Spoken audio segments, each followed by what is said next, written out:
Hi and welcome to Software Skills Google Sheets. In today's video, we're looking at how to change the font of your text. So here I've written out a sentence currently in the color font. If I go here, I can see a list of fonts from which I can select. Let's say we want to switch to Georgia. The text will change to that corresponding font. The alternative way to change the font would be to click on more fonts and say we want a particular font. Say I want Arial.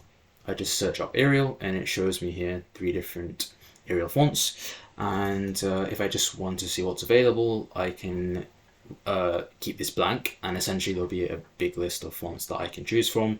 It's very extensive on Google Sheets. So the main purpose of this would be if you want to search for something in particular, because it would take a very long time to really scroll through that list here. So again, let's go on Arial, and let's say we want to do Arial Narrow, and it will change the font to Arial Narrow. So those are the 2 ways essentially, either from this list or by clicking on more fonts. Those are the 2 ways in which you can change the font of your text on Google Sheets. So thank you for watching, and see you in the next video.